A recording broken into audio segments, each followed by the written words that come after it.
everyone! Welcome to our vlog! I am Joanna Lingal. And Martin Roy Tugod. So for today's vlog, we are excited to share with you our understanding and thoughts about the content of Unit 3, the social and emotional development theories, and The principles of effective teaching and learning and the top 5 characteristics of the 21st century educator. So if you were an educator, a student, or just curious about education, this vlog is right for you. in Unit 3, we explore various theories about social and emotional development. One of the key takeaways for me was understanding the importance of creating a supporting and nurturing environment for students. By considering their social and emotional needs, we can help them develop skills such as empathy, self-awareness, and emotional regulation. These theories have taught me the significance of fostering positive relationship with students and promoting their overall well-being. In terms of applying this lesson in my life and the field of teaching, I believe it starts with self-reflection and continuous learning. By being aware of my own social and emotional development, I can better understand and support my students. Additionally, I plan to create a classroom environment that values diversity, promotes inclusivity, and encourages active participation. Let's move on to the Unit 4, which is the principles of effective teaching and learning. So there are 10 principles, and let's first talk about the first principle, which is the teacher must be a role model.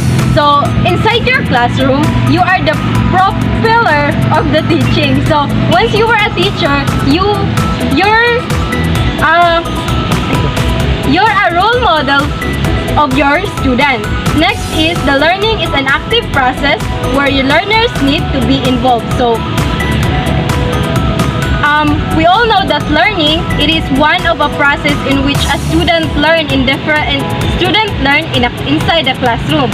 So it involves participation during class hours. Next is the prior knowledge and experiences must be used to enhance learning. So your knowledge and experiences may help to enhance your learning in your study. Next is learning is meaningful when contextualized. So you have to ensure that you are teaching your learners will appreciate the lesson. So once you are a teacher, so being a creative, so there are many strategies when it comes to teaching, but it is the most important part where your learners learn something, learn more from your class. Next is cooperation enhances learning. So once you are a teacher, your students need to cooperate from your class in order for them to enhance themselves, especially when it comes to oral participation.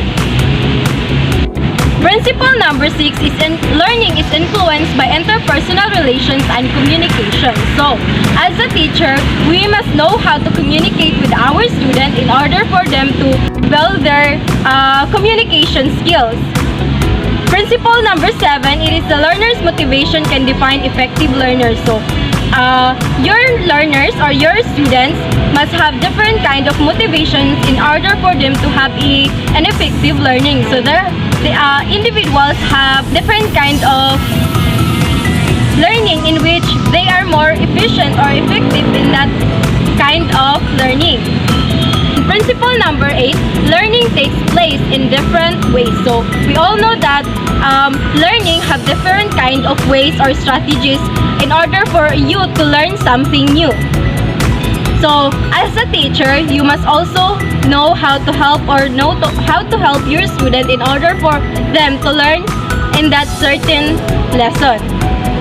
Principle number 9, the feedback enhances learning. So if you were a teacher, so you have the right or you have the what they call this one feedback from your students. So you will see from the first semester until to the second semester, you will see if there is an improvement from your students on the way how you teach them.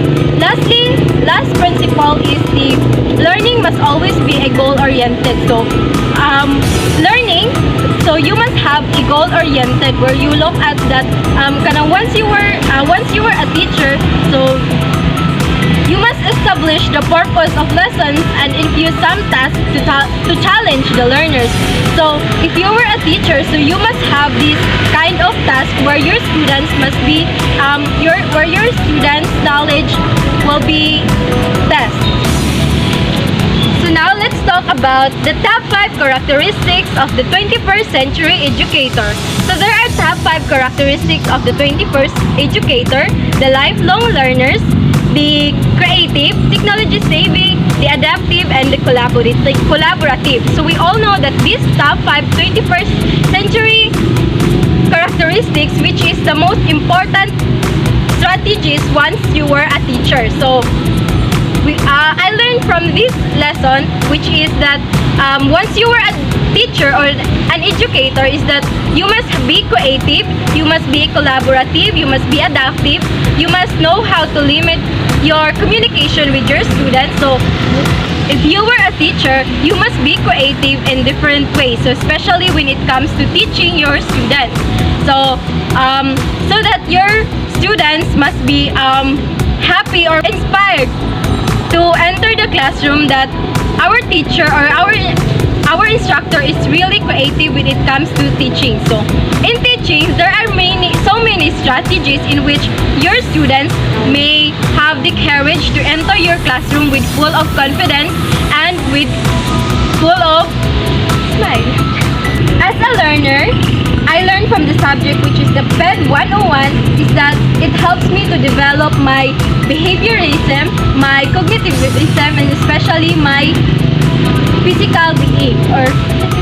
And then I also learned that as an adolescent, so there are so many ways that I can help, or where I need to develop myself, and especially I also learned that as a future educator, there are so many things that I need to change to myself in order to achieve those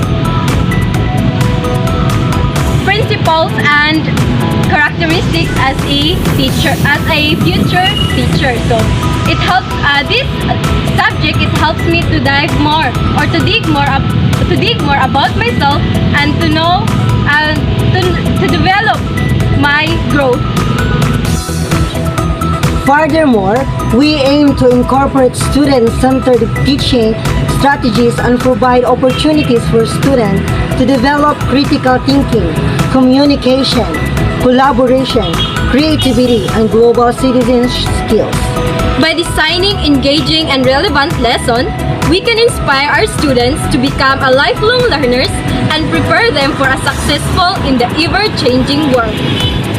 Overall, the lesson from this subject have not only deepened my understanding of social and emotional development theories and effective teaching principles, but have also provided us with a roadmap to make a positive impact on the lives of our future students.